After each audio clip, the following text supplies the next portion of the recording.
Bismillahirrahmanirrahim. Assalamualaikum warahmatullahi wabarakatuh. Alhamdulillahi rabbil alamin. Hamdan kathiran. Tayyiban mubarakan fih. Kama yuhibbu rabbuna wa yardah. Salatu wassalam ala nabiyyina Muhammadin. Wa ala alihi wa sahbihi ajma'in. Amma ba'd. Para akhwat sekalian, rahimani wa rahimakunallah. Kembali kita lanjutkan pelajaran kitab Dhawabit At-Tabdi' karya Syekh Muhammad bin Sa'id Raslan hafizahullahu ta'ala.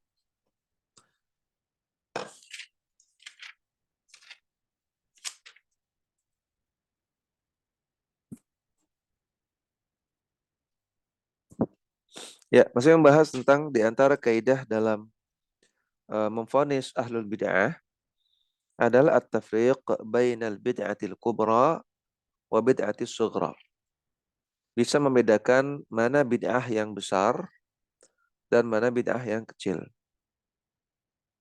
Kemarin sudah kita baca untuk telaah kasus Qatadah bin Di'amah as-Sadusi, di mana beliau terpengaruh akidah Qadariyah namun riwayatnya masih diterima.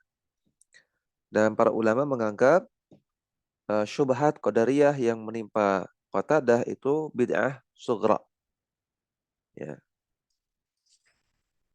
Kemudian kita lihat contoh kasus yang kedua. Silakan dibuka halaman 84. Yaitu seorang perawi bernama Aban Ibnu Taghliba Al-Kufiyu. Aban bin Taghlib Al-Kufi. Ini perawi hadis yang terkenal. Ya, Aban bin Taghlib. Wa kana syi'iyan jaldan. Dan dahulu Aban bin Taghlib adalah seorang Syiah yang kental Syiahnya. Jadi ini bukan tasyayyu tapi ini Syiah. Qala Adz-Dzahabi anhu. Al-Imam Adz-Dzahabi dalam kitab beliau Mizanul I'tidal. Dalam kitab Mizanul I'tidal beliau mengatakan tentang Aban bin Taghlib, Syi'iyun jaldun. Seorang Syiah yang kental Syiahnya. Lakinnahu saduqun falana sidquhu. Dan namun dia itu jujur. Ya, maka kata Adz-Dzahabi falana sidquhu wa alaihi bid'atuhu. Maka kita ambil kejujurannya, adapun kebid'ahannya yaitu akidah Syiahnya biar dia yang menanggungnya. Seperti kan kata Adz-Dzahabi, dia Syiah, Syiahnya kental, tapi jujur. Artinya dia tidak suka berbohong, tidak suka memalsukan hadis. Dia jujur dalam periwayatannya. Maka kata Adz-Dzahabi, riwayatnya kita ambil. Namun kebid'ahannya biar dia yang tanggung dosanya.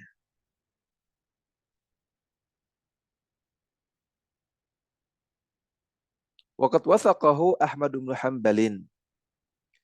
Dan Aban bin Taghlib dithiqahkan oleh Imam Ahmad bin Hanbal. Wa Yahya bin Ma'inin dan juga Yahya bin Ma'in. Wa Abu Hatim dan Abu Hatim Razi. Wa uradahu Ibnu Adi. Dan Ibnu Adi juga meriwayatkan darinya. Dari Aban bin Taghlib. Waqala dan kata Ibnu Adi. Kana ghaliyan fit tashayyu'i. Aban bin Taghlib adalah orang yang gulu, yang berlebihan dalam tasyayyu'.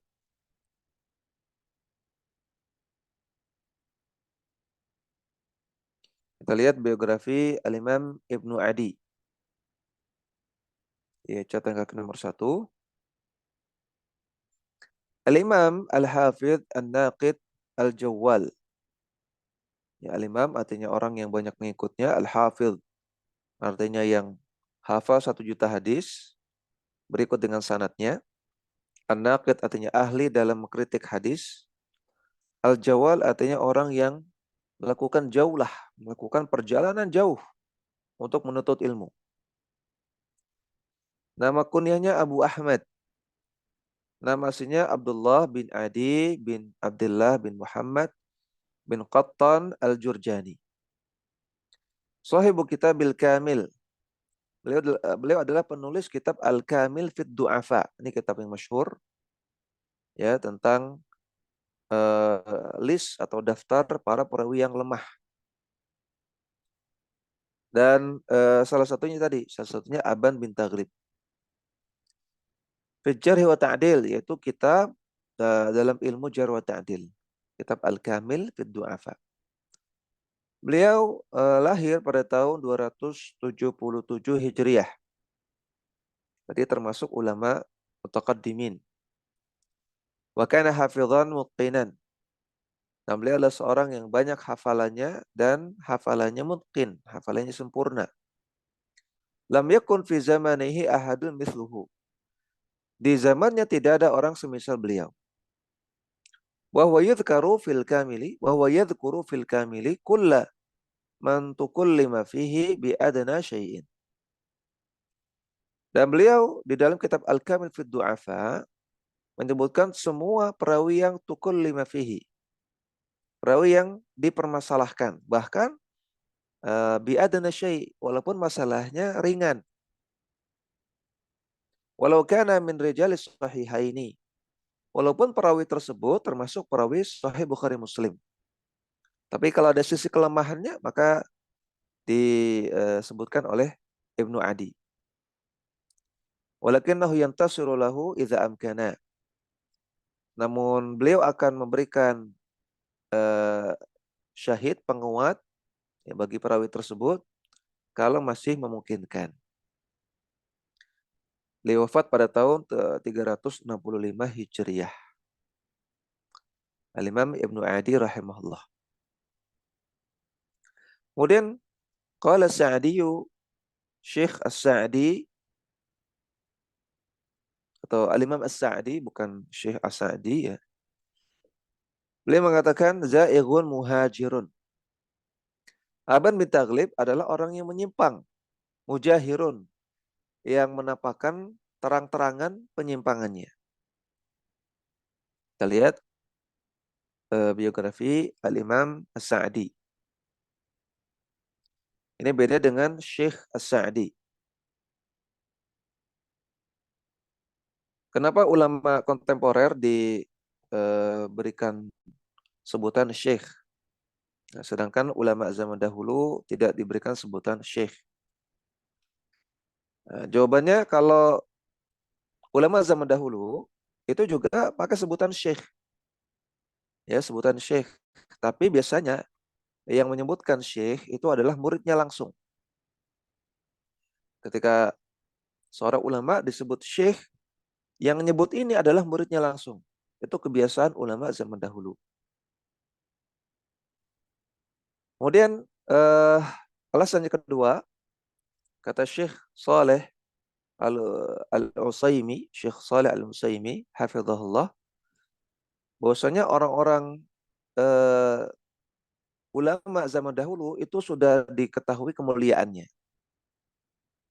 Ya, maka mereka tidak perlu tambahan julukan apa-apa lagi. Orang-orang zaman dahulu, para ulama zaman dahulu sudah dipahami kemuliaannya. Ya, seperti Al-Bukhari, Imam Muslim, Imam Syafi'i, Az-Zahabi, Ibnu Taimiyah, Ibnu Rajab. Kita sudah paham mereka orang-orang mulia. Tanpa disebutkan syekh, kita sudah tahu mereka orang mulia, ulama. Tapi kalau ulama zaman sekarang, kalau kita tidak sebutkan syekh, kadang-kadang orang awam nggak tahu. Atau bahkan menuntut ilmu nggak tahu dia itu ulama. Ya kalau kita sebutkan Al-Albani gitu saja, Ibnu Baz, kadang-kadang orang nggak paham siapa itu. Tapi kalau kita sebut Syekh Albani, Syekh Ibnu Baz, oh, maka orang paham, oh ini ulama. Nah, di antara alasan kenapa ulama zaman dahulu kita tidak sebut Syekh. Ya, ini Al-Imam Al-Hafidh Abu Ishaq Ibrahim bin Yaqub bin Ishaq As-Sa'di Al-Jauzajani. Tadi Al-Imam As-Sa'di nama lengkapnya tadi Abu Ishaq Ibrahim bin Yaqub. bin Ishaq As-Sa'di Al-Jauzajani. Ahadu a'immatil jarh wa ta'dil, salah satu ulama besar dalam jarh wa ta'dil. Rawa an Ibn Hanbalin wa Hajjaj bin Minhalin wa Ali bin Al-Madini wa Yahya bin Ma'in. Beliau meriwayatkan hadis dari Imam Ahmad bin Hanbal, Hajjaj bin Minhal, Ali bin Al-Madini, Yahya bin Ma'in. Wa tabaqatuhum wa tabaqatihim, dan juga dari ulama-ulama yang satu tabaqah dengan mereka.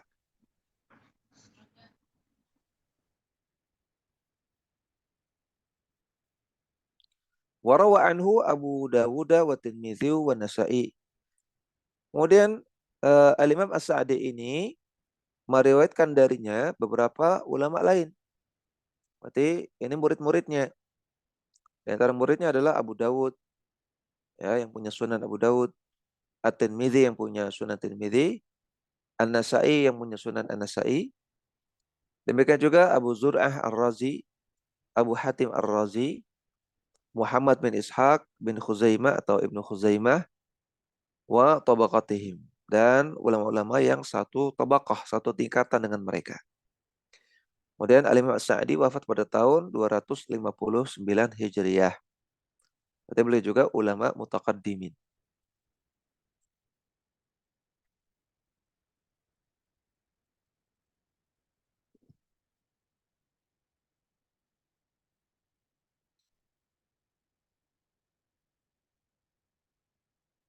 Kembali ke atas. Faliqaili ayyakula kaifa sagha tawthiqu mubtadi'in wa haddu thiqati al-adalatu wal itqanu. Wa kaifa yakunu adalan man huwa sahibu bid'atin. Kalau ada orang bertanya, kok bisa-bisanya mentautsik, menthiqahkan seorang ahlul bid'ah? Lalu apa batasan thiqah? Apa batasan adalah? Apa batasan itqan? Bagaimana mungkin seseorang dikatakan adil padahal dia adalah ahlul bid'ah? Ini pertanyaan yang juga mungkin terbesit dalam benak kita. Ini Aban bin Taghlib, Syi'in Jaldun. Ya, Syiah yang kental Syiah. Tapi kok ditautsik, kok dithikohkan oleh Imam Ahmad, oleh Yahya bin Ma'in, oleh Abu Hatim dan yang lainnya. Gimana kok ahlul bid'ah kok diambil riwayatnya? Nah, maka di sini ada jawaban dari Al-Imam Az-Zahabi. Silakan dibaca. Ummu Zain. Bismillah. Waqad ajaba az-Zahabiyyu an hadha as-su'ali bi umurin minha. Al-awwalu anna al-bid'ata ala darbaini, sughra wa kubra. Atsani anna al-bid'ata as-sughra la yuraddul akhidhu biha wa inna ma yuraddu man kana mutalabbisan. Bukan. Betul Ustaz. Mutalabbisan, betul. Mutalabbisan bil bid'atil kubra.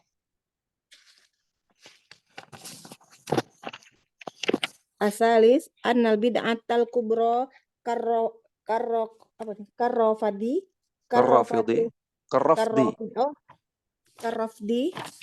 al kamili wal gulwi fihi wal guluwi fihi wal hatti ala saykhaini wad du'ai ila zalika. Ar-rabi'u annal ghaliya fi zamani salafi wa urfihim ghairul ghali fi zamani zahabi wa urfihi. Nah, cukup dulu. Jawaban Az-Zahabi, perhatikan ini penting sekali. Qad ajaba Az-Zahabi an hadha as-su'al bi umurin minha.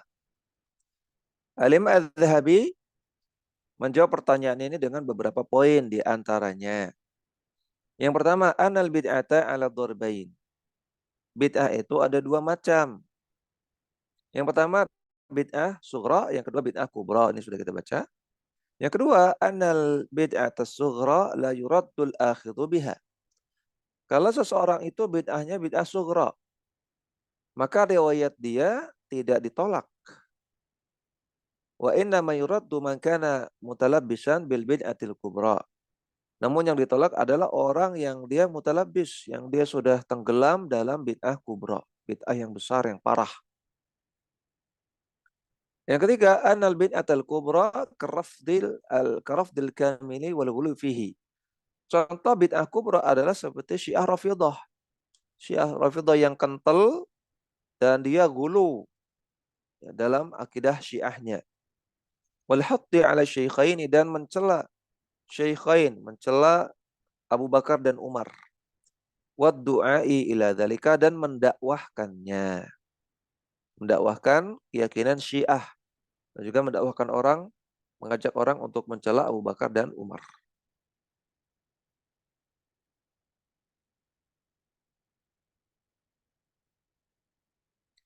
Kemudian yang keempat,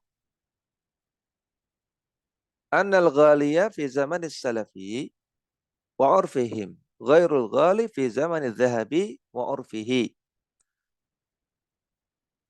Orang yang gulu di zaman salaf, di zaman sahabat, tabi'in dan tabi'ut tabi'in, dan gulu menurut uruf mereka itu berbeda dengan gulu di zaman Zahabi dan di urufnya Az-Zahabi. Dan juga berbeda dengan zaman kita sekarang. Ya, berbeda dengan zaman kita sekarang. Ya, maka nggak bisa di generalisir, nggak bisa disamakan.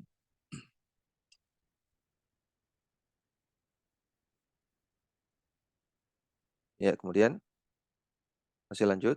Silakan dibaca Ummu Abdillah. Bismillah. Allahu yubarik fik ya Ustaz. Qala al-muallif rahimahullahu ta'ala.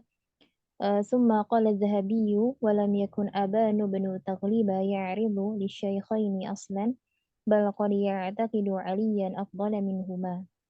وقال أيضا أبان بن تغلب صدوق في نفسه عالم كبير وبدعته خفيفة ولا يتعرض للكبار. توفي سنة والنتيجة أبان بن تغلب قديم الوفاة شيعي غال في عرف السلف صاحب بدعة صغرى أو خفيفة لا يتعرض للشيخين أصلا من أهل العلم الكبار صدوق في نفسه وبالتالي فحديثه مستقيم لأنه ثقة بل غاية من الغايات. Nah, cukup dulu. Kemudian kata Az-Zahabi, waqala aidan, atau thumma qala Az-Zahabi, Az-Zahabi juga mengatakan walam yakun abanu bnu taghliba ya'ridu lisyaikhaini aslan. Aban bin Taghlib memang Syiah, namun dia tidak mencela Abu Bakar dan Umar sama sekali. Balqat ya'taqidu Aliyan afdhala minhuma. Namun beliau meyakini Ali lebih utama daripada Abu Bakar dan Umar. Wa qala aidan, Az-Zahabi juga mengatakan Abanu bin Taghliba saduqun fi nafsihi. Aban bin Taghlib itu perawi yang soduk, ya, perawi yang jujur pada dirinya. Alimun kabirun, seorang ulama besar. Wa bid'atuhu khafifatun, namun bid'ahnya bid'ah yang ringan. Nah, berarti bid'ah sughra. Ya, karena walaupun dia Syiah tapi dia tidak mencela Abu Bakar dan Umar, dan tidak menuhankan Ali. Ya, hanya meyakini bahwasanya Ali bin Abi Thalib lebih utama daripada Abu Bakar dan Umar. Wala yata'arradu lil kibari, dan mereka tidak mencela atau dia tidak mencela kibar, yaitu ulama sahabat-sahabat yang senior. Tufiya sanata mi'ah ba'da wahid wa arba'in. Beliau wafat pada tahun 141 Hijriah.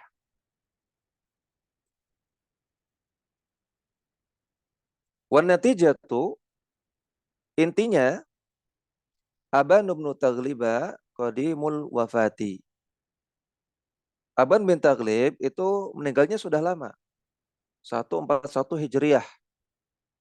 Ini berarti zaman salaf ini masih. Ini zaman kira-kira zaman tabi'in. Ya, atau mungkin masih ada sebagian tabi'in. Syi'iyun ghalin fi urfis salaf. Dia memang Syiah yang gulu, tapi gulu dalam urufnya para salaf. Kalau di urufnya para salaf ada orang menyimpang sedikit, itu sudah gulu. Kenapa? Karena ketika itu rata-rata orang di atas sunnah. Di atas akidah Ahlussunnah. Ada orang nyimpang dikit, itu sudah gulu. Sudah disebut gulu. Karena Ahlussunnah banyak, Ahlul Bid'ah sedikit. Nah, yang sedikit ini sudah dikategorikan gulu. Sahibu bid'atin sughra au khafifatin. Tapi untuk ukuran urufnya zamannya Az-Zahabi, penyimpangan yang ada pada Aban bin Taghlib itu termasuk bid'ah sughra atau bid'ah yang khafifah yang ringan. Kenapa? Karena la yata'arradu li syaikhaini aslan. Dia tidak mencela Abu Bakar dan Umar sama sekali. Min ahli ilmi al-kibari, dan dia juga termasuk ulamanya. Sodukun fi nafsihi, dia jujur. Bitali fahadithuhu mustaqimun. Maka apa yang dia sampaikan itu masih mustaqim, masih lurus. Li'annahu thiqatun, karena dia perawi yang thiqah, nggak pernah bohong. Bal ghayatun minal ghayati. Bahkan sebagian ulama jarh wa ta'dil mengatakan dia ghayatun minal ghayat. Dia di puncak kethiqahan. Ya, dia di puncak kethiqahan. Ini kata Ibnu Hajar dalam Tahdzibut Tahdzib. Artinya saking jujurnya orangnya.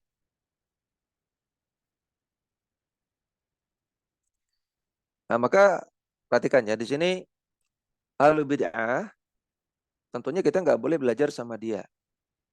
Nggak boleh kita menuntut ilmu sama Ahlul Bid'ah. Ini banyak perkataan salaf yang menunjukkannya.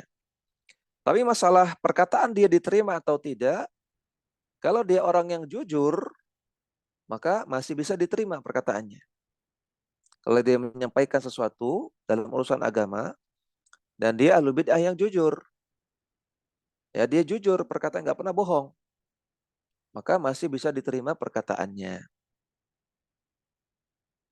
Adapun kalau dia Ahlul Bid'ah yang eh, tidak diketahui kejujurannya, atau diketahui suka bohong, maka tidak diterima periwayatannya, tidak diterima perkataannya. Ya, sekali lagi ini bukan berarti boleh nuntut ilmu sama al-bid'ah ya. Tapi ini bicara masalah diterima atau tidak periwayatannya. Kalau dia memang jujur dan dipastikan kejujurannya seperti Aban bin Taghlib, bahkan kata Ibnu Hajar, ghayatun minal ghayat. Dia di puncak kejujuran, artinya emang orang nggak pernah bohong. Maka ini masih bisa diterima riwayatnya. Dan pada asalnya al-bid'ah itu nggak boleh dipercaya. Kata Al-Wazir Ibnu Hubairah. Ibnu Hubairah mengatakan, la yahillu ayyusinal dhanna li sahibil bid'ah. Tidak halal untuk husnuzon kepada sahibu bid'ah.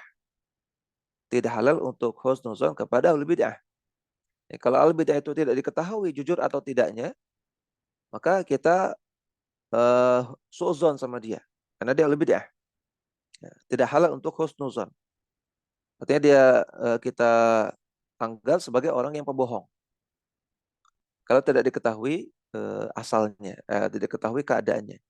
Atau bahkan diketahui dia suka bohong, suka memanipulasi dalil, ya suka menukil dalil secara tidak jujur, maka kita nggak boleh terima perkataannya sama sekali. Tapi kalau diketahui secara pasti dia itu jujur, seperti kasus Aban bin Taghlib, maka ini masih bisa diterima perkataannya. Dan nanti di akhir kitab ini akan lebih dirinci lagi ya masalah menerima periwayatan Ahlul Bid'ah. Tidak semua Ahlul Bid'ah ditolak periwayatannya. Tidak semuanya diterima seperti Aban bin Taghlib. Dan ada yang diterima sebagian, tidak diterima sebagian. Sebagian periwayatnya terima dan sebagainya tidak diterima, tolak. Ada rincian-rinciannya. Nanti di akhir kitabnya akan dirinci. Namun yang ingin disampaikan dalam kitab ini, dalam bab ini, wa bima'rifati ahwalir ruwati wastiqra'i ma rawaw wa ma qila fihim.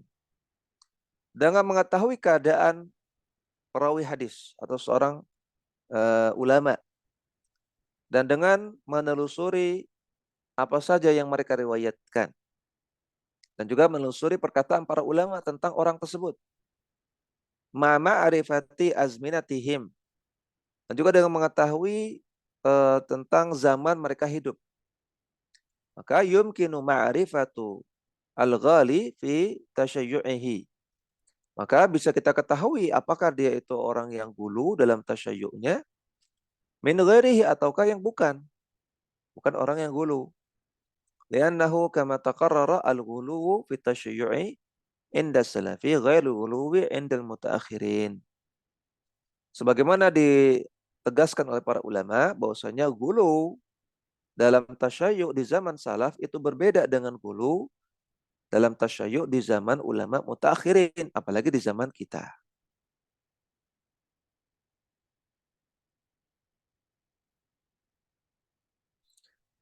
Dan di sini juga perlu kita tegaskan lagi bahwasanya tidak boleh sembarang kita menerima periwayatan ahlul bid'ah di zaman sekarang dengan alasan Aban bin Taglib. Oh, nggak apa-apa kita dengarkan kajian ahlul bid'ah, nggak apa-apa kita terima ilmu, terima riwayat dari ahlul bid'ah. Buktinya Aban bin Taglib aja disliqohkan sama Imam Ahmad, nggak bisa. Karena tadi beda uruf, beda uruf. Ahlul bid'ah di zaman sekarang bisa jadi ya, bisa jadi dia uh, atau uh, parahnya kebedaan yang ada pada Aban bin Taglib ya, itu beda dengan keparahan penyimpangan tersebut kalau di zaman sekarang. Ya. Penyimpangan Aban bin Taglib yaitu Syiah. Ya, Syiah, tapi Syiahnya yang agak mending. Dia tidak mencela Abu Bakar dan Umar, ya, tidak mengkafirkan para sahabat, tidak. Nah, jenis penyimpangan ini kalau di zaman sekarang belum tentu ini bid'ah khafifah. Ya, belum tentu ini bid'ah sughra. Nah, jadi jangan disama-samakan. Ya, jangan nutut ilmu sama ahlu bid'ah, mengambil riwayat dari ahlu bid'ah, karena alasan Aban bin Taglib. Dari mana? Dari mana kamu tahu ini sama penyimpangannya? Dari mana kamu tahu ini sama-sama bid'ah sughra? Ya, apakah sudah bisa memastikan bahwasanya ahlu bid'ah yang ada di zaman sekarang ini bid'ahnya sama-sama bid'ah sughra juga? Sebagaimana Aban bin Taglib, bid'ah khafifah. Ataukah ternyata bid'ahnya bid'ah kubro, bid'ah yang parah. Nah, jadi jangan sembarang menyamakan. Karena tadi kata para ulama, gulu dalam sebuah penyimpangan ini beda tergantung urufnya. Ya, antara uruf salaf dengan urufnya Adz-Dzahabi di zaman Adz-Dzahabi ya di tahun 700-an Hijriah, dengan zaman kita beda urufnya. Nah, jadi sekali lagi jangan bermudah-mudahan untuk menyamakan. Ya, kita masuk pada bab yang baru. Ini yang terkait dengan pembahasan tadi. Riwayatu Syi'i wa dhabitu qabuliha. Periwayatan dari orang Syiah dan bagaimana kaidah menerima riwayat mereka. Ya, sekali lagi beberapa dars yang lalu telah kita sebutkan bahwasanya kalau yang punya tasyayyu, yang punya keyakinan tasyayyu itu ditolak hadisnya, maka banyak sekali hadis yang akan terbuang. Ya, karena tasyayyu ketika itu ya, ini menjakiti banyak orang, banyak perawi hadis. Nah, kalau ditolak semua maka eh, akan tertolak banyak hadis, akan hilang banyak hadis. Oleh karena itu ada pembahasan ini. Ada pembahasan menerima riwayat dari orang yang tasyayyu atau orang yang Syiah. Ya, dan ada kaidah-kaidah untuk menerimanya, enggak sembarangan. Sehingga ini enggak berlaku di zaman sekarang. Di zaman sekarang kalau ada orang Syiah kita tidak dengarkan ceramahnya atau tidak kita dengarkan periwayatan hadisnya, nggak ada masalah. Nah, tidak ada kerusakan, tidak ada mudarat besar, tidak ada. Sedangkan kalau di zaman salaf, kalau ada perawi hadis yang terpengaruh Syiah atau terpengaruh tasyayyu, ditolak hadisnya, maka akan banyak sekali hadis yang terbuang. Ya, silakan dibaca Ummu Zuhri.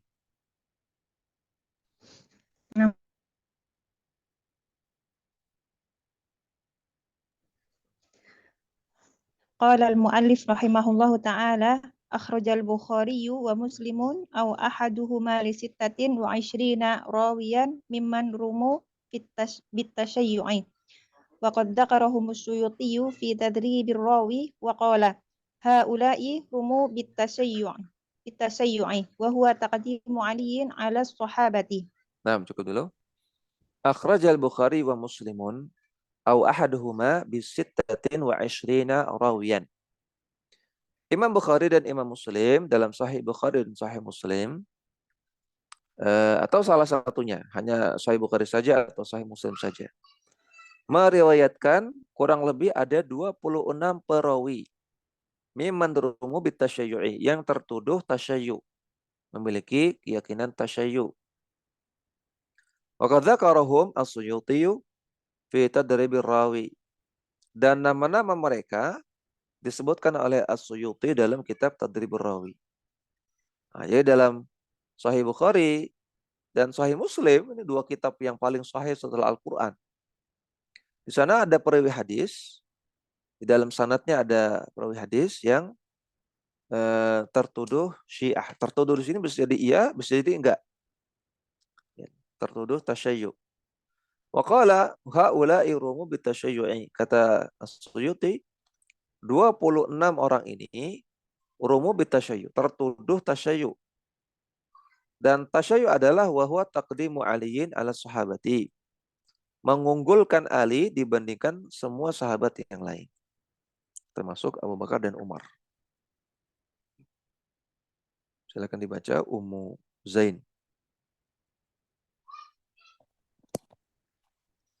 فأما التسيع الذي رمي به هؤلاء وغيرهم من المتقدمين من الرواة فهو ما قال عنه الحافظ بن حجر التسيع في عرف المتقدمين هو اعتقاد تفضيل علي على عثمان وأن عليا كان مصيبا في هروبه وأن مخالفه مخطئ مع تقديم الشيخين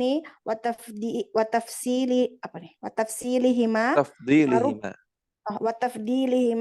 وربما اعتقاد بعضهم أن عليا أفضل الخلق بعد رسول الله صلى الله عليه وسلم وإذا كان معتقد ذلك دينا صادقا مجتهدا فلا ترد روايته بهذا ولا سيما إن كان غير داعية. نعم. فأما التشيع الذي رمي به هؤلاء وغيره من المتقدمين من الرواة. Adapun tasyayyu yang dituduhkan kepada 26 perawi tadi dan juga yang lainnya dari kalangan ulama mutaqaddimin yang merupakan perawi hadis. Fahuwa maqala anhu al-Hafidz Hajarin.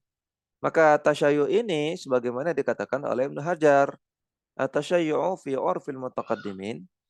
Tasyayyu dalam istilah ulama mutaqaddimin huwa i'tiqadu tafdhili Aliyin ala Utsmana. Itu meyakini lebih mulia Ali daripada Utsman. Lebih utama Ali daripada Utsman. Wa anna Aliyan kana musiban fi hurubihi. Dan meyakini bahwasanya Ali dialah yang benar dalam perang-perangnya. Wa anna mukhalifahu mukhti'un. Dan para sahabat yang kontra dengan Ali itu salah. Ma taqdim syaikhaini wa tafdilihima.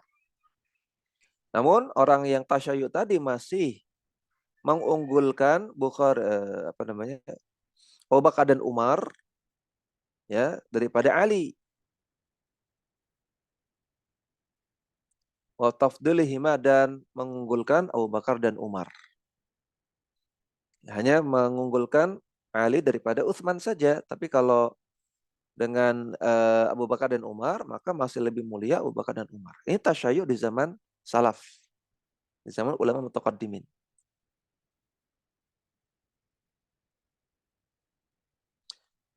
Wa rubbama i'taqada ba'dhum anna Aliyan afdalul khalqi. Namun memang terkadang sebagian mereka berkeyakinan bahwasanya Ali adalah manusia yang paling utama. Ba'da Rasulullah sallallahu alaihi wasallam, setelah Rasulullah sallallahu alaihi wasallam. Jadi lebih utama daripada Abu Bakar dan Umar. Wa idza kana mu'taqidu dzalika dayyinan shadiqan mujtahidan. Kalau yang meyakini seperti itu agamanya baik dan dia jujur dan dia mujtahid, artinya dia seorang ulama besar yang berijtihad, maka fala turaddu riwayatuhu bihadza. Tidak ditolak riwayatnya dengan sebab itu. Wala siyama idza kana ghaira da'iyatin, lebih lagi kalau dia tidak mendakwahkan keyakinannya. Ini tasyayyu di zaman salaf. Karena yang seperti ini sedikit di zaman salaf. Nah, kalau seperti ini di zaman kita ini sudah gulu, sudah syiah gulu. Ini sudah bid'ah kubro seperti ini. Kalau di zaman salaf, sedikit orang seperti itu. Jadi masih khafifah, masih sughra. Wa amma tashayyu'u fi 'urfil mutaakhirina fa huwa ar-rafdu al-mahdhu. Adapun tasyayyu di zaman mutaakhirin itu adalah keyakinan Rafidhah yang murni Rafidhah. Fala tuqbalu riwayatur Rafidhi al-ghali wala karamata. Maka tidak diterima periwayatan dari seorang Syiah Rafidhah yang gulu dan tidak ada kemuliaan bagi mereka. Ya, maka tidak semua tasyayyu diterima riwayatnya dan juga tidak semua ditolak. Ya, ada rinciannya. Kalau dia ringan, maka masih diterima. Tapi kalau dia gulu parah maka tidak diterima. Ya, contoh kalau di zaman sekarang, ya, tadi ya urf zaman salaf beda dengan urf zaman sekarang. Kalau di zaman sekarang, contoh tasyayyu yang ringan, yaitu orang yang mereka sering memuji-muji Ali. Nah, sering memuji-muji Ali, sering memuji-muji Fatimah. Fatimah radhiyallahu taala anha. Ya. Kemudian mereka membuat perayaan. Ya, perayaan untuk Ali atau Fatimah. Ini keliru, ini salah. Ini salah. Tapi kalau sekedar itu, maka ini masih ringan. Ini bid'ah sughra. Nah, tapi kalau dia sudah mencela Abu Bakar dan Umar atau mengkafirkan atau mengatakan Al-Qur'an kita ini Al-Qur'annya tidak valid, Al-Qur'an yang ada di tangan kita itu tidak valid, yang valid adalah Al-Qur'an mereka, atau bahkan Ali lebih utama daripada Rasulullah, Ali itu maksum, ya. Kemudian malaikat Jibril salah memberikan wahyu, ya, dan semisalnya, ya, maka ini sudah bid'ah kubro.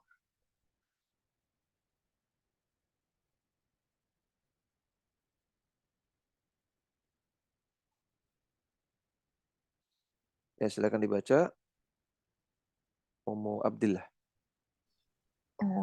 قال المؤلف رحمه الله تعالى وأما التشيع في عرف المتأخرين فهو رفض المحبوب فلا تقب فلا تقبل رواية Wala tuqbalu. الرافضي فلا تقبل رواية رفضي Oh ya, الغالي.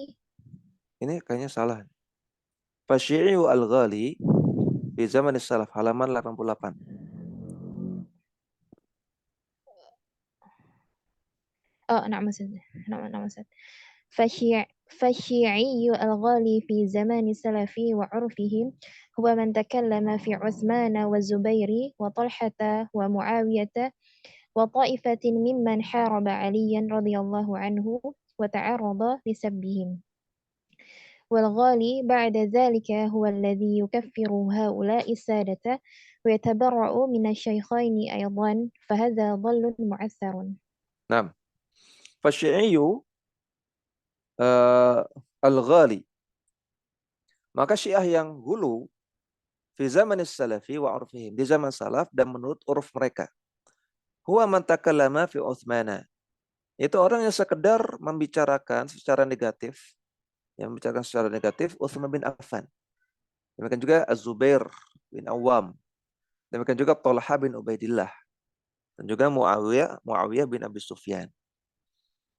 Wa ta'ifatin mimman haraba Aliyan, dan para sahabat yang kontra dengan Ali. Ya, dalam perang Siffin dan perang Jamal. Di perang Siffin yang kontra dengan Ali itu adalah Az-Zubair dan Thalhah. Ya. Kalau di perang Siffin kan Utsman sudah wafat. Ya. Namun orang-orang Syiah yang ghali itu meyakini Ali lebih afdol daripada Utsman. Nah, maka mereka suka membicarakan secara negatif Utsman bin Affan. Adapun Zubair bin Awam dan Thalhah bin Ubaidillah ini terkait dengan perang Siffin. Ya, kemudian di perang Jamal Ali kontra dengan Muawiyah. Wa ta'arrada li sabbihim. Dan mereka cenderung mencela sahabat-sahabat tadi. Mencela Utsman, Zubair, Thalhah, Muawiyah, dan yang semisalnya. Aisyah termasuk.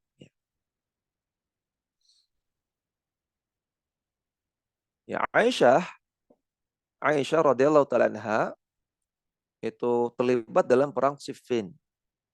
Namun Aisyah maksudnya ingin netral. Tidak berpihak pada Ali dan juga tidak berpihak kepada Zubair dan Thalhah. Namun Aisyah berangkatnya bareng dengan Zubair dan Thalhah. Ya, berangkatnya satu rombongan bareng dengan Zubair dan Thalhah. Sehingga dianggap satu barisan dengan Zubair dan Thalhah. Padahal tidak. Ya, padahal Aisyah datang ke perang untuk mendamaikan. Untuk menjadi penengah awalnya. Ya, tapi karena Aisyah ingat hadis Nabi, maka dia tidak jadi berangkat. Artinya di tengah perjalanan beliau pulang. Nah, tapi Aisyah dianggap satu barisan dengan Az-Zubair dan Thalhah, juga dicela oleh orang-orang Syiah yang ghali. Wal ghaliyu ba'da dzalika huwa alladhi yukaffiru haula'is sadat. Adapun Syiah ghali setelah zaman salaf adalah orang-orang yang mengkafirkan sahabat-sahabat tadi. Ya, kalau di atau wa yatabarra'u minasyaikhaini aidan. Dan mereka-mereka yang berlepas diri dari Abu Bakar dan Umar. Fahadha dhallun mu'atsarun. Maka orang sepertinya adalah orang yang sesat dan zalim. Mu'atsar dari kata-kata asarah, asar artinya zalim.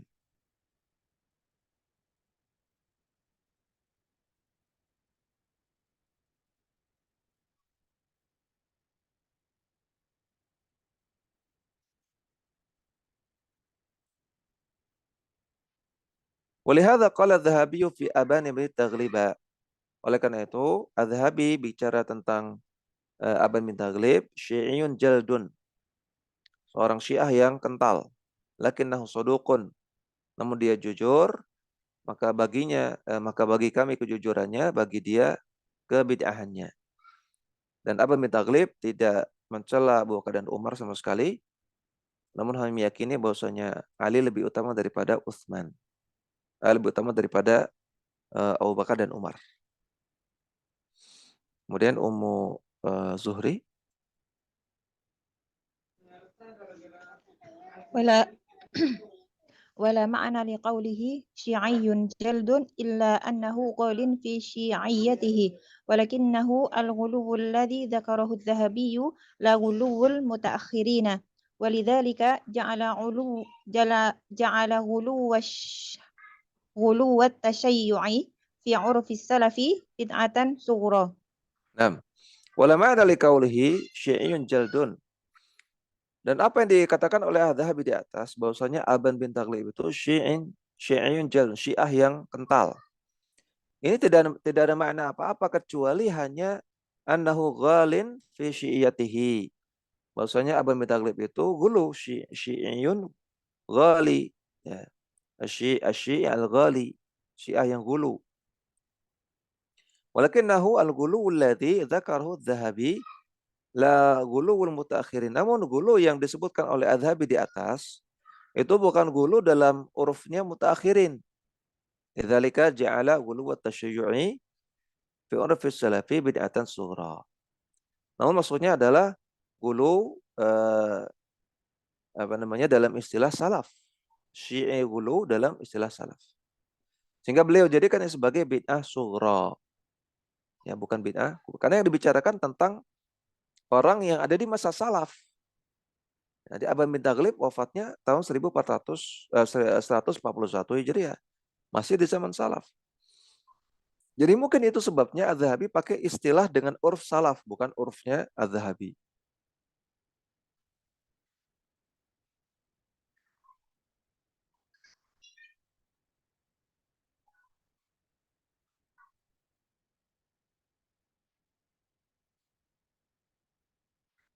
Wa ikhrajul a'immati al-Bukhari wa Muslimun ghairuhuma an haula'ir ruwati mimman rumiya bitasyayu'i mahkumun fi jumlatihi wa tafsirihi bidhabiti qabuli riwayati syi'i.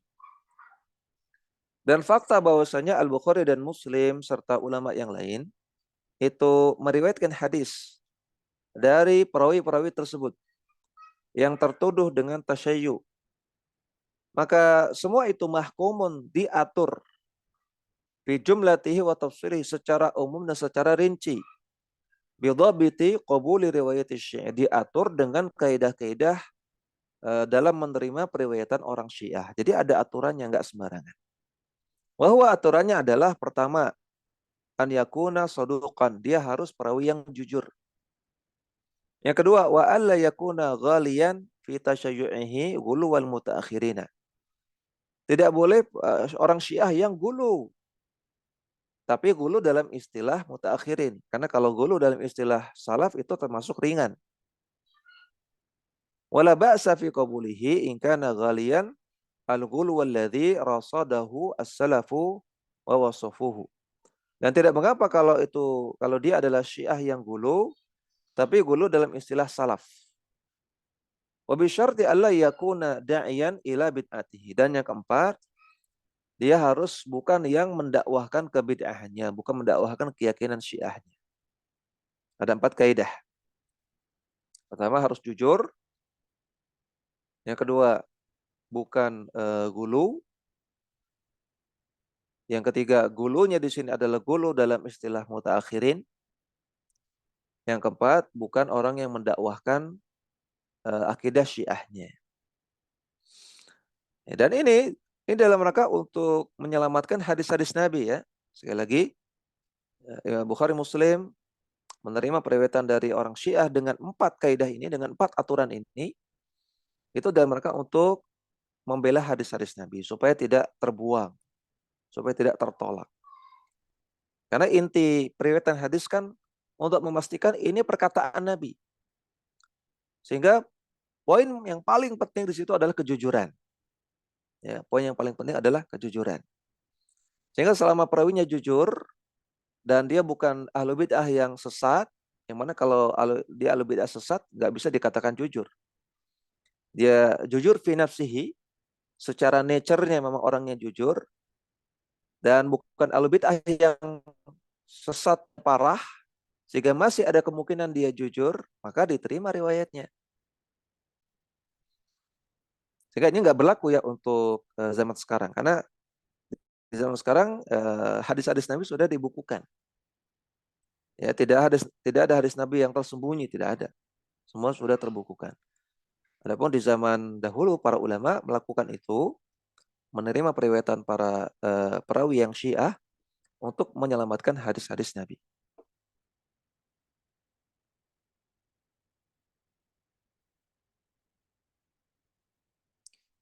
Nah, seperti di sini dijelaskan, wal illatu fi qabuli hadza ad-darbi min ar-ruwati anna bid'atahum ma'aha ad-dinu wal wara'u was-sidqu. Dan alasan para ulama menerima periwayatan dari perawi yang seperti itu modelnya, yang mereka punya kebid'ahan, namun di sisi lain mereka ma'aha ad-din, punya kesolehan, dan juga punya kewaraan, dan juga jujur. Maka falau rudda hadithu haula'i la dhahaba jumlatun minal athari nabawi. Andai kan ditolak hadis-hadis dari mereka, maka akan hilanglah banyak sekali dari hadis-hadis Nabi. Akan tertolak banyak sekali hadis-hadis Nabi.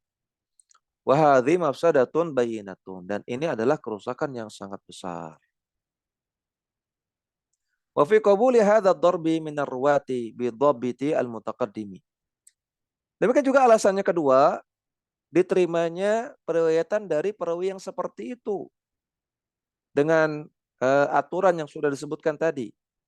Itu dalam rangka siyanatul likutubis sunnati, untuk menjaga kitab-kitab hadis, minas sihahi was sunani wal masanidi, dan juga kitab-kitab hadis berupa kitab-kitab sahih, kitab sunan, dan juga kitab-kitab musnad. Min ta'nit ta'inina min a'da'il Islam, menjaga kitab-kitab tersebut dari celaan musuh-musuh Islam. Li'anna hadhi dawawina hawatil kathira min marwiyati kaumin rumu bitasyayu'i al-nahwil mutaqaddimi.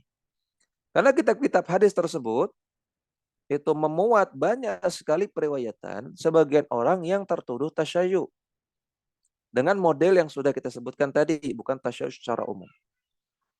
Walaula hadha at-takhriju lawaqa'a al-lawmu ala ulaika al-a'immati al-a'lami minal mukharrijina. Andaikan mereka tidak meriwayatkan hadis tersebut, padahal orangnya jujur, ya, orangnya jujur, periwayatannya jujur, dia thiqah, kok tidak diambil hadisnya, tidak diriwayatkan, maka akan terjadi celaan, akan terjadi ketidakkredibilitasan kepada para imam-imam ahlu hadis tersebut yang mentakhrij hadis. Walakana da'iyatan li ashabiz zaghi wa a'da'is sunnati li ta'ani fi dawawini as-sunnati. Dan juga akan menjadi faktor pendorong bagi orang-orang sesat dan juga musuh-musuh sunnah untuk mencela kitab-kitab hadis. Allati badala ulama'una a'marahum fi sabili jam'iha wa tasnifiha rahmatullahi alaihim ajma'in. Yang padahal kitab-kitab hadis ini, para ulama kita telah mengerahkan segala daya upaya dan mengerahkan umur mereka untuk mengumpulkannya dan untuk menuliskannya. Semoga Allah memberikan rahmat yang luas kepada mereka semua.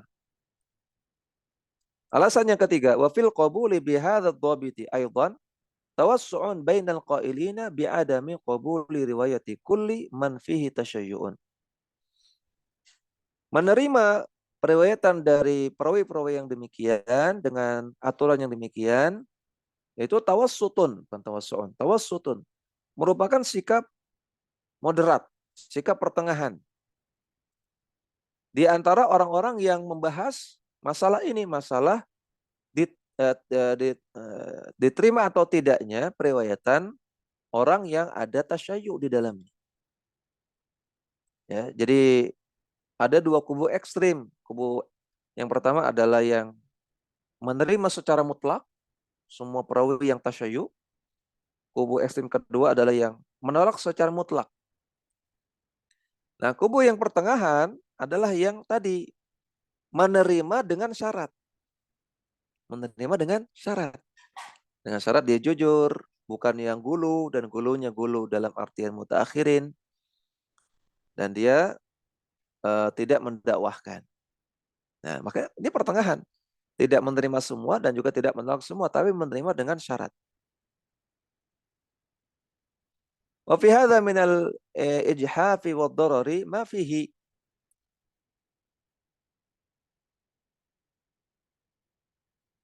Dan menolak secara mutlak periwayatan dari orang yang terdapat tasyayyu, ini terdapat ijhaf.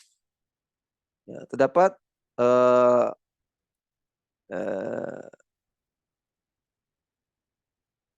sikap terlalu keras. Wad-darar, dan juga akan berbahaya, menimbulkan bahaya. Wal qailina biqabuli riwayatil ghullati minasyi'ati fi urfil mutaakhirina. Dan yang ekstrim yang lain itu menerima secara ekstrim, menerima secara bebas periwayatan dari orang-orang Syiah yang gulu, dan gulu dalam artian uruf mutaakhirin. Wa fi hadza syarrun mustatir, ini juga salah. Ya, tadi yang menolak secara mutlak salah, kata beliau, ijhaf wad darar. Yang menerima secara mutlak juga salah, ini syarrun mustatirun, keburukan yang sangat nyata. Wa dararun khatirun, dan bahaya yang sangat bahaya. Ala sunnati al-musyarrafati, terhadap sunnah yang mulia. Wa aydan, alasannya keempat, fal ihtirazu bi adami qabuli riwayatid da'iyati ila bid'atihi fihi daf'un lituhmati. Ihtiraz, menjauhkan diri dengan tidak mengambil periwayatan orang-orang Syiah yang mendakwahkan Syiahnya, mendakwahkan kebid'ahannya. Maka dalam rangka untuk mencegah adanya tuhmah, adanya tuduhan kepada para ulama Ahlussunnah. Ya, dituduh mesra dengan Ahlul-Bid'ah, dituduh wala, loyal dengan Ahlul-Bid'ah, dan tuduhan-tuduhan lainnya. Wa izalatun li syubhati, dan juga untuk menghilangkan syubhat. Wa saddun lil abwabil ahwa, dan juga untuk menutup pintu hawa nafsu. Ya, untuk menutup pintu kebid'ahan. Ya, kalau kita meriwayatkan dari para perawi yang mendakwahkan bid'ahnya, bisa jadi ketika meriwayatkan hadis diselipkan kebid'ahan. Jadi dakwahi ini yang meriwayatkan, jadi sesat. Nah, maka untuk menutup pintu itu, maka tidak meriwayatkan dari ahlu bid'ah yang mendakwahkan. Li'anal amra kama qala al-Hafidz Ibnu Hajarin. Karena duduk perkaranya sebagaimana dikatakan oleh Ibnu Hajar, innal mubtadi'a idza kana da'iyatan kana indahu ba'ithun ala riwayati ma yushidu bihi bid'atahu. Ahlu bid'ah kalau dia mendakwahkan kebid'ahannya, maka dia punya alasan ketika meriwayatkan hadis, dia punya alasan untuk yushidu, untuk menyelipkan ke dalamnya bid'atahu, kebid'ahannya. Dalam periwayatan hadisnya dia punya alasan untuk menyelipkan ke dalamnya. Ini bahaya.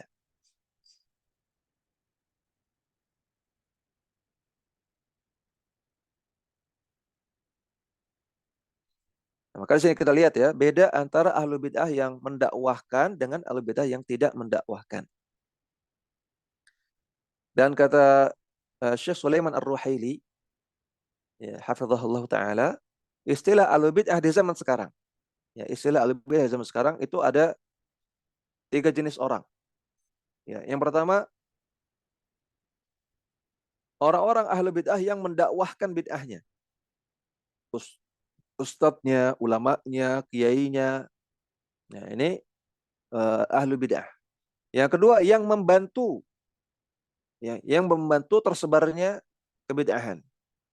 Para donaturnya yang menyediakan tempat, yang menyediakan fasilitas, yang ngasih izin, maka ini ahlu bid'ah juga. Yang ketiga adalah orang-orang awam ahlu bid'ah ketika sedang melakukan kebid'ahan. Nah, ketika sedang melakukan kebid'ahan, maka mereka ahlu bid'ah. Ketika mereka sedang merayakan Maulid Nabi, ketika mereka sedang melakukan tahlilan, maka ketika acara itu mereka ahlu bid'ah. Tapi di luar itu, ketika sedang tidak melakukan kebid'ahan, maka orang awamnya bukan ahlu bid'ah. Nah, jadi 3 orang ya. Yang disebut al-bid'ah 3 orang. Pertama, yang mendakwahkan. Yang kedua, yang bantu. Yang ketiga, orang awam al-bid'ah ketika sedang melakukannya. Walaupun ketika di luar sedang melakukan, ketika sedang tidak melakukannya, maka dia bukan al-bid'ah.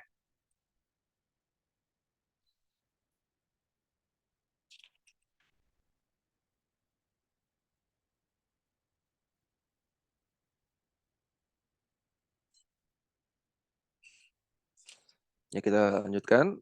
Wal ulama min mutaqaddimina rahimahumullahu ala hadzal nahji saru.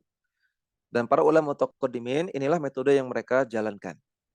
Wa hadhihi namajidu min aqwalihim. Ini contoh perkataan-perkataan mereka.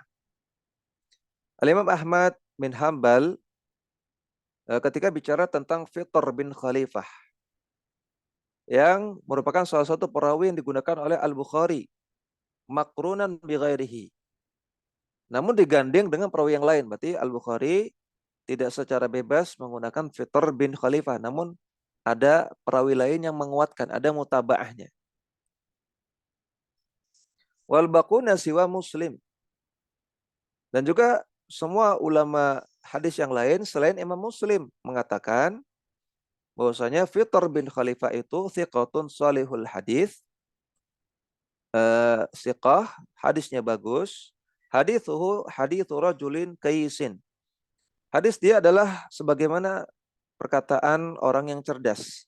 Illa annahu yatashayya, namun dia memang punya tasyayyu.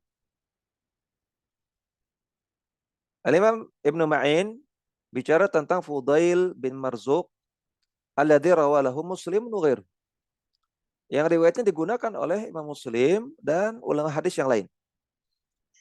Bahwasanya Fudail bin Marzuq itu salihul hadis, hadisnya bagus. Illa annahu syadidut tasyayyu, namun dia tasyayyu yang ghali. Ya ghali dalam istilah mutaqaddimin. Adz-Dzahabi juga mengatakan tentang Fudail bin Marzuq, kana ma'rufan bitasyayyu min ghairi sabbin. Dia terkenal memiliki tasyayyu namun tidak mencela Abu Bakar dan Umar. Al-Ijli juga berkata tentang Mazruq bin Fudail tadi. Fudail bin Mazruq, jaizul hadithi saduqun. Boleh kita meriwayatkan hadisnya dan dia perawi yang saduq, yang jujur.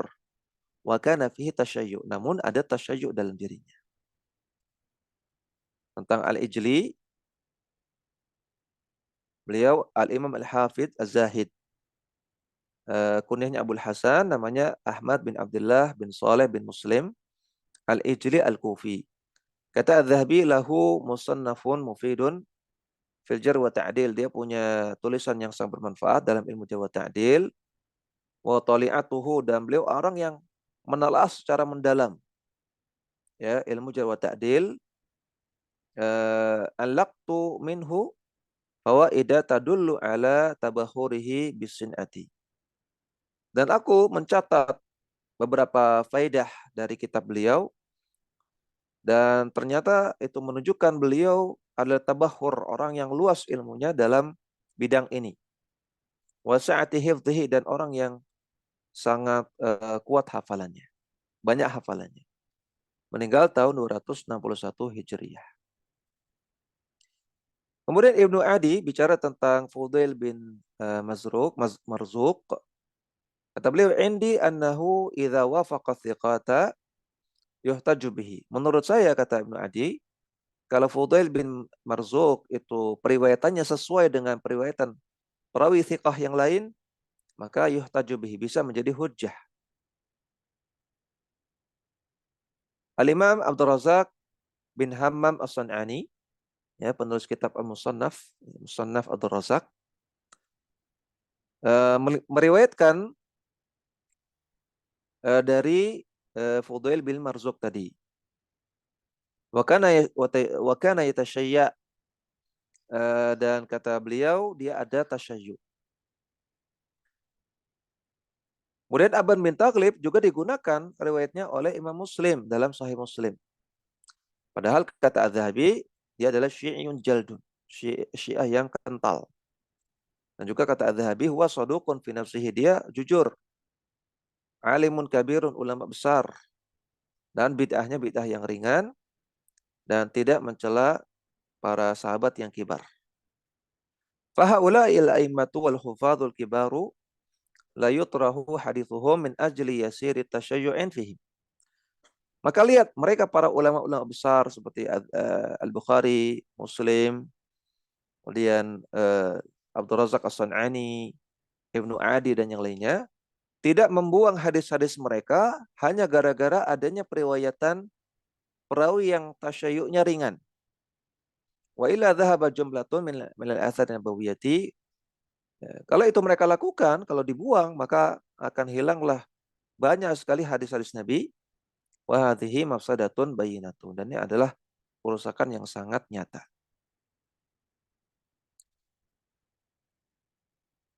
Apa batasan ulama mutaakhirin dan mutaqaddimin? Batasannya 300 Hijriah. 300 Hijriah. Ulama yang hidup sebelum 300 Hijriah, maka dia mutaqaddimin. Ini hidupnya. Jadi kalau ulama lahir tahun 295 Hijriah, 295. Maka ketika 300 Hijriah dia baru 5 tahun, belum jadi ulama. Maka ini ulama mutaakhirin. Ya. Tapi kalau ada ulama lahir 285 Hijriah misalnya. Ketika 300 Hijriah dia sudah 15 tahun. Maka ada kemungkinan dia sudah jadi ulama ini 15 tahun. Masih mungkin. Maka ini masih mungkin disebut sebagai mutaakhirin. Mutaqaddimin. Ya. Kalau ulama lahir pas 300 Hijriah, maka itu jelas mutaakhirin. Karena pas 300 Hijriah dia masih baru lahir, ya masih orok, masih bayi. Jadi mutaqaddimin adalah yang hidupnya ya, hidup sebagai ulama di tahun 300 Hijriah atau sebelumnya. Nah, setelah itu maka ulama mutaakhirin.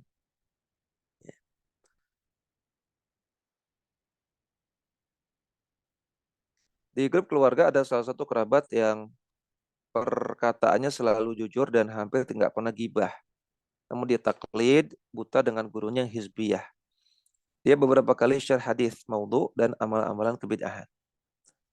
Keluarga besar selalu mengikuti apapun yang dipostingnya.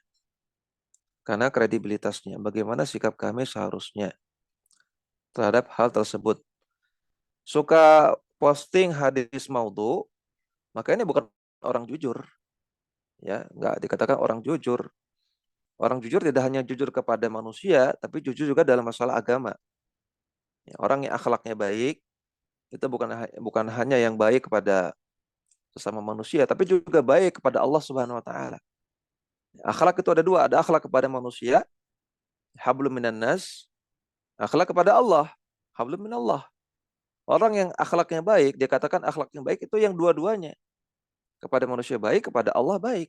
Nah, kalau kepada manusia baik, kepada Allah nggak baik. Sembarangan share hadis palsu. Ya, beragama dengan akal. Ya, bikin bid'ah. Ini bukan orang baik namanya, bukan orang berakhlak baik. Makanya orang bukan orang jujur. Ya, kalau dia jujur, dia akan hati-hati dalam menukil perkataan. Maka Nabi mengatakan, kafa bil mar'i itsman ayuhadditsa bi kulli ma sami'a. Cukuplah orang dikatakan pendusta, pendosa kalau dia menukil semua yang dia dengar. Orang jujur enggak seperti itu. Orang jujur akan ngecek dulu. Ini benar enggak nih? Kalau benar baru dia sampaikan. Itu baru orang jujur. Ya, maka ini termasuknya orang yang tidak jujur. Ya sikap kepada dia ya dakwahkan, ya pelan-pelan dakwahkan, nasihati. Adapun menjadikan dia sebagai ahli ilmu, diambil ilmunya nggak boleh. Ya. Dan kalau dia menyampaikan sesuatu terkait masalah agama, cek lagi, jangan langsung percaya. Wallahu a'lam, ini yang bisa kita sampaikan. Kemudian apa yang kita pelajari bermanfaat dan bisa kita amalkan dalam kehidupan sehari-hari. Wassallallahu ala nabiyina Muhammadin wa ala alihi wa sahbihi wasallam. Wa akhiru da'wana alhamdulillahi rabbil alamin. Subhanakallahumma wa bihamdika asyhadu an la ilaha illa anta astaghfiruka wa atubu ilaik. Assalamualaikum warahmatullahi wabarakatuh. Wa jazakumullahu khairan.